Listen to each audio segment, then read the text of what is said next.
नहमदुहु व नुसल्ली व नुसल्लिमु अला हबीबिहिल करीम अम्मा बादु फ़ाऊज़ु बिल्लाहि मिनश शैतानिर रजीम बिस्मिल्लाहिर रहमानिर रहीम अल्लाहुम्मा सल्लि अला सय्यिदिना व मौलाना मुहम्मदिन व अला आलिहि व अस्हाबिहि व अज़वाजिहि व बारिक व सल्लिम व सल्लि अलैहि। अस्सलामु अलैकुम नाज़रीन, कोहिनूर टीवी चैनल के ज़ेरे एहतमाम अदाए रमज़ान की इफ्तार ट्रांसमिशन में आपका मेज़बान मोहम्मद बिलाल फ़रीदी जामे बरकातुल उलूम से आपको खुशामदीद कहता है। नाज़रीन, आज हम खिराज अक़ीदत पेश कर रहे हैं उस अज़ीमुल मर्तबत हस्ती की बारगाह में जो महबूब रब्ब आलमीन है।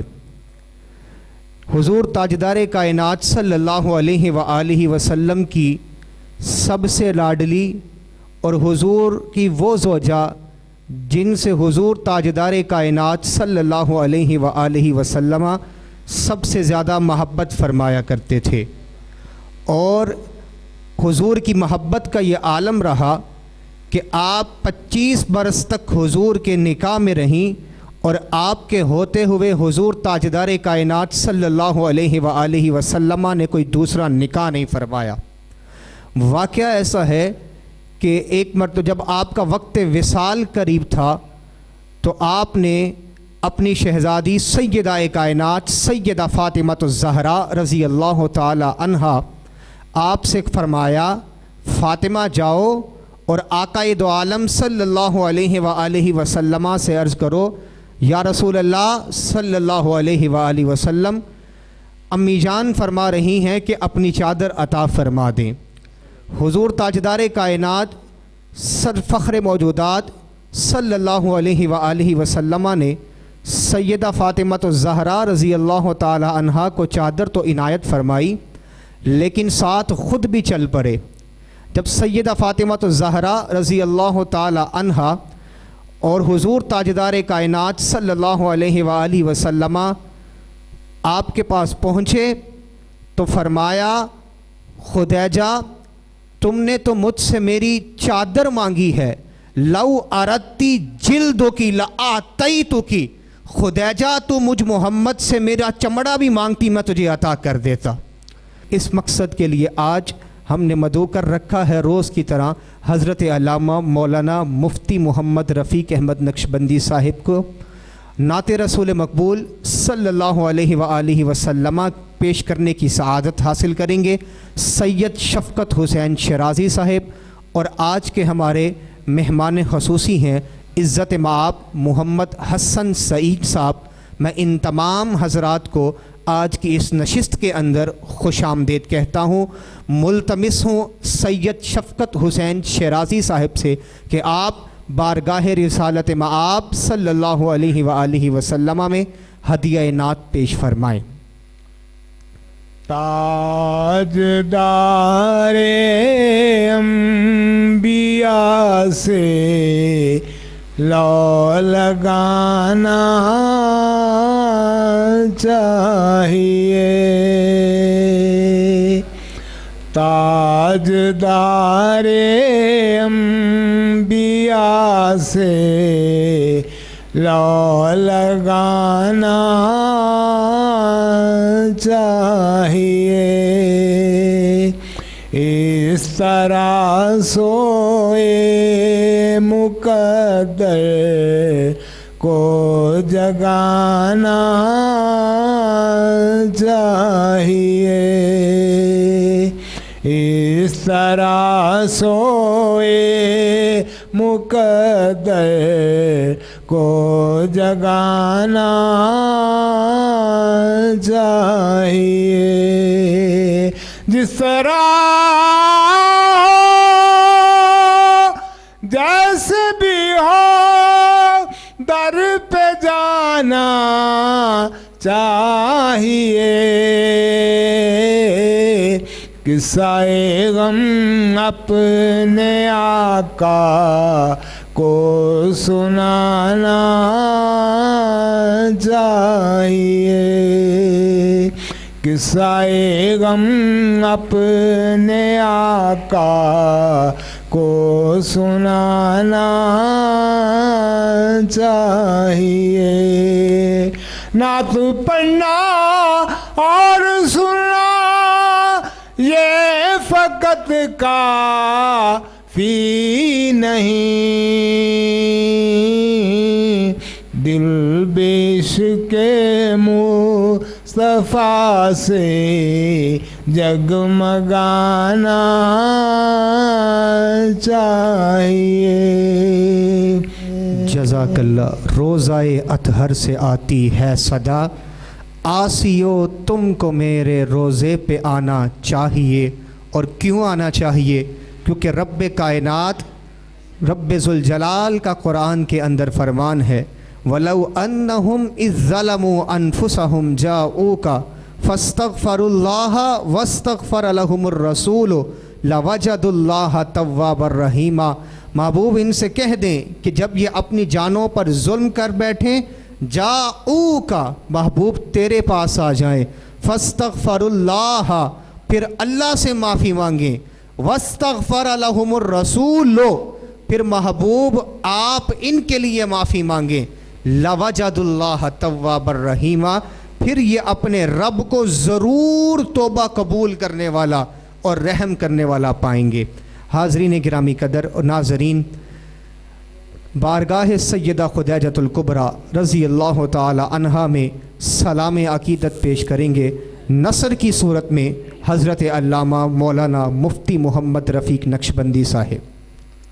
बिस्मिल्लाहिर्रहमानिर्रहीम। अल्हम्दुलिल्लाहि रब्बिल आलमीन वस्सलातु वस्सलामु अला रसूलिहिल करीम। अल्लाहुम्मा सल्लि अला सय्यदिना व मौलाना मुहम्मदिन व अला आलिहि व अस्हाबिहि व अज़वाजिहि व बारिक व सल्लिम। हम्दो सलात के बाद मोहतरम सामीन व नाज़रीन, जैसे कि अल्लामा साहब फरमा रहे थे कि आज उस हस्ती को सलाम अक़ीदत पेश करना है कि जिन्होंने नबी करीम रऊफ़ रहीम सल्लल्लाहु अलैहि व आलिहि वसल्लम का साथ उस वक्त भी दिया कि जब लोग आप सल्लल्लाहु अलैहि वसल्लम के जानी दुश्मन थे। आप रज़ियल्लाहु ताला अन्हा उनके साथ रहीं। लोगों ने माल खींच लिया, आप रज़ियल्लाहु ताला अन्हा ने अपना माल सारा आप पे कुर्बान कर दिया। मेरी मुराद सैयदा तय्यबा जो सैयदा तय्यबा उम्मुल मोमिनीन हज़रत खुदैजा रज़ियल्लाहु ताला अन्हा हैं। आप रज़ियल्लाहु ताला अन्हा अरब के एक मशहूर कबीले से ताल्लुक़ रखते थे और आपके वालिद ग्रामी बड़े मशहूर ताजर थे और उनके इंतकाल के बाद तमाम तर ज़िम्मेदारी आपने संभाली और आप इतना बड़ा तजारत का काम होते हुए इसके बावजूद कभी भी अपने घर से बाहर ना निकली, बल्कि किसी ऐसे शख्स का इंतखाब करती थी जो अमानत और दियानत के साथ उनकी तजारत करे। और एक अरसा गुज़रा, तलाश थी कोई ऐसा अमीन शख्स मिले, तो आप तक ये बात पहुंची कि अमीर जिनका लक़ब है सादिकुल अमीन के उनका नामी इसमें ग्रामी मोहम्मद सल्लल्लाहु अलैहि वसल्लम है। तो उन्होंने उन्हें बुलाया और फरमाया और अर्ज़ की कि मेरा ये तजारत का सामान है, आप ये ले जाएं। मैंने आपके बारे में सुना है कि आप सादिकुल अमीन हैं और साथ ही अपने खादिम मैसरा को भेजा कि आप इनके साथ जाओ। और यहाँ पे ये बात मैं अर्ज़ गुज़ार करता चलूँ कि आप दूसरों के साथ भी खादिम भेजते थे, इसलिए ताकि उनके साथ रहें, वो देखें तजारत कैसे करते हैं और इसमें कुछ ऊंच नीच तो नहीं करते। लेकिन जब नबी करीम सल्लल्लाहु अलैहि वसल्लम के साथ मैसरा को भेजने लगी اور ان کو فرمایا کہ میں تمہیں ان عظیم شخصیت کے ساتھ بھیج رہی ہوں، آپ نے ان کی خدمت کرنی ہے، ان کے حکم کو پورا کرنا ہے، یہ جو فرمائے اس سے اختلاف نہیں کرنا۔ آپ جب بیدار ہوئی اور اپنے چچا زاد بھائی ورقہ بن نوفل کے پاس گئیں، انہیں اپنا خواب سنایا۔ انہوں نے فرمایا کہ مبارک ہو میری بہن تمہیں، یہ جو آج تمہیں رات سورج کا خواب آیا ہے، اس سے تو نے دیکھا کہ تیرا گھر اور مکے والوں کے گھر سب کچھ روشن ہو گیا ہے۔ فرمایا کہ نبی آخر الزمان صلی اللہ علیہ وسلم تشریف لانے ہیں، ان کے ساتھ تیرا نکاح ہوگا۔ اور پھر اس بات پہ آپ نے نکاح کا پیغام جو ہے وہ بھیجا۔ اور یہ بات یاد رہے، اس سے پہلے آپ نے 2 شادیاں کی ہوئی تھیں، یک کے بعد دیگرے، اور وہ دونوں شوہر فوت ہو چکے تھے۔ اور پھر اس کے بعد کئی رشتے آئے جو قریش کے بڑے بڑے سرداروں نے پیغام بھیجا، لیکن آپ رضی اللہ تعالی عنہ نے انکار کیا۔ اور پھر جب آپ تک پیغام پہنچا، آپ صلی اللہ علیہ وسلم نے اپنے چاچا جناب ابو طالب سے فرمایا، اور انہوں نے جا کے آپ کے جو ہے وہ چاچا حضرت خدیجہ رضی اللہ تعالیٰ عنہ کے چاچا سے بات کی، اور اس طرح پھر رشتہ یہ طے ہوا۔ اور پھر جب نکاح ہوا، اس کے بعد آپ رضی اللہ تعالی عنہ مکے کے امیر ترین خاندانوں میں سے تھی۔ آپ نے اپنا سارا مال نبی کریم صلی اللہ علیہ وسلم کی بارگاہ میں پیش کر دیا۔ اور پھر یہ وہ ہیں کہ جب پہلی وحی کا نزول ہوتا ہے، نبی کریم صلی اللہ علیہ وآلہ وسلم غار حرا سے آتے ہیں، اور بخاری شریف میں کتاب الایمان کی جو پہلی حدیث مبارکہ ہے، وہاں پہ آتا ہے کہ جب حضور تشریف لائے تو نبی کریم صلی اللہ علیہ وسلم کا اطہر دل مبارک جو ہے وہ ہل رہا تھا، اور آپ فرما رہے تھے زملونی زملونی، مجھے کپڑا اوڑھ دو، مجھے کپڑا اڑاؤ۔ اور پھر آپ نے حضرت خدیجہ الکبریٰ رضی اللہ تعالیٰ عنہ سے فرمایا ہے کہ مجھے خوف لگ رہا ہے، ڈر لگ رہا ہے۔ اب ایسی صورتحال ہو تو آپ نے جب دیکھا تو آپ نے اسی وقت کہا واللہ ما یخریک اللہ ابدا، کہ اللہ کی قسم ہے آپ کو جس چیز کا خوف ہے اللہ تعالیٰ آپ کو اس میں مبتلا نہیں کرے گا، اس لیے کہ آپ جو ہیں وہ صلہ رحمی کرتے ہیں، رشتہ داروں کا خیال رکھتے ہیں، اور جو غریب مساکین ہیں ان کا جو ہے وہ حق ادا کرتے ہیں۔ فرمایا کہ کبھی بھی ایسا شخص اللہ تعالیٰ اس کو اس خوف میں مبتلا نہیں کرتا۔ پھر اس سے آگے چلتے ہیں، آپ رضی اللہ تعالی عنہ کی زندگی آپ کے ساتھ گزری، اور پھر جب آپ کا وصال ہوتا ہے تو اس سال یوم الحزن، غم والے سال سے تعبیر کیا جاتا ہے۔ اور پھر وصال کے بعد بھی آپ رضی اللہ تعالی عنہ کو نبی پاک صلی اللہ علیہ وسلم یاد فرمایا کرتے تھے، یہاں تک حدیث میں آتا ہے کہ پھر حضرت عائشہ صدیقہ رضی اللہ تعالی عنہ فرماتی ہیں کئی مرتبہ ایسے ہوا، میرے سامنے جب ذکر ہوا تو میں نے عرض کیا کہ اللہ کے رسول آپ اس کا ذکر کرتے ہیں جو ایک بوڑھی تھی؟ فرمایا کہ حضور ناراض ہوئے۔ فرمایا عائشہ وہ تھی جب مکے والے میرے انکار کرتے تھے، انہوں نے مجھ پہ ایمان لایا اور سب سے پہلے اسلام قبول کرنے والی ہیں۔ مکے والوں نے اپنا مال وغیرہ تنگ کر دیا، انہوں نے میرے اوپر خرچ کر دیا، تو کہا کہ یہ وہ ہیں کہ جن کا مقام اور مرتبہ ہم کیا بیان کر سکتے ہیں۔ ان کا مقام اور مرتبہ تو یہ ہے کہ ایک مرتبہ جبریل امین علیہ السلام حضور کی بارگاہ میں آئے اور عرض کیا کہ اللہ کے رسول یہ آپ کے پاس آئی ہیں حضرت خدیجہ الکبریٰ رضی اللہ عنہا، فرمایا کہ ان کو اللہ کا اور میرا سلام دیجئے اور انہیں جنت میں ایسے گھر کی خوشخبری دیجئے کہ جو ہے جوہروں اور موتیوں سے بنا ہوا ہے۔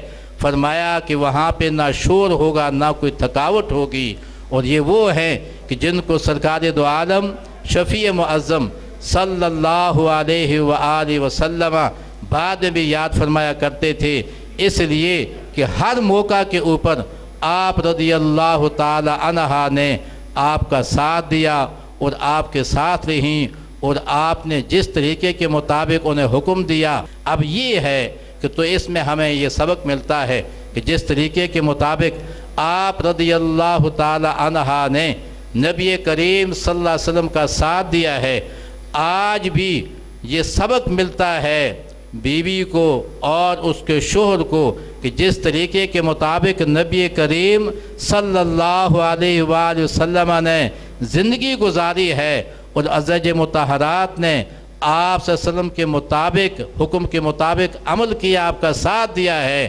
جب آج بھی خاندان ان کے طریقے کے مطابق چلیں گے تو دین و دنیا بہتر ہوں گے۔ دعا ہے خالق کائنات ہمیں آپ رضی اللہ تعالی عنہ کے اسوہ حسنہ پہ چلنے کی توفیق عطا فرمائے۔ جزاک اللہ۔ مفتی صاحب نہایت خوبصورت انداز کے اندر ام المؤمنین سیدتنا خدیجۃ الکبریٰ رضی اللہ تعالی عنہا آپ کی شان بیان فرما رہے تھے، اور حضور تاجدار کائنات صلی اللہ علیہ وآلہ وسلم کے پاس ایک مرتبہ جبریل امین آتے ہیں، اور جیسے کہ مفتی صاحب فرما رہے تھے کہ اللہ کا سلام پیش کرتے ہیں کہ اللہ نے خدیجہ کو سلام بھیجا ہے، اور ساتھ ہی ساتھ یہ خوشخبری بھیجی ہے کہ اللہ رب العزت نے خدیجہ کے لیے جنت کے اندر ایک عالی شان محل تعمیر کیا ہے۔ سیدہ خدیجۃ الکبریٰ رضی اللہ تعالی عنہ کی شان ایک نشست کے اندر اس کا احاطہ کرنا ممکن نہیں ہے۔ اللہ رب العزت کی بارگاہ میں دعا ہے کہ ہمیں آپ کے ساتھ پکی سچی محبت نصیب فرمائے اور آپ کے اسوہ پر عمل پیرا ہونے کی توفیق عطا فرمائے۔ والسلام علیکم ورحمۃ اللہ وبرکاتہ۔ مفتی صاحب دعا فرمائیں۔ اللہم صلی علی محمد وعلی آلہ واصحابہ وبارک وسلم۔ مولا کریم، یا الہ العالمین، مولا کریم یہ جو کچھ ہم نے یہاں پہ پڑھ اپنی بارگاہ میں قبول و منظور فرما۔ یا الہ العالمین، مولا کریم جتنے بھی مسلمان بیمار ہیں صحت کاملہ عاجلہ عطا فرما، یہ ہماری حاضر بارگاہ میں قبول فرما۔ مولا کریم سیدہ کا جو ذکر ہوا ہے اس کے صدقے سے ہم سب کی دین و دنیا بہتر فرما۔ صلی اللہ تعالی علی خیر خلقہ محمد وعلی آلہ اجمعین برحمتک یا ارحم الراحمین۔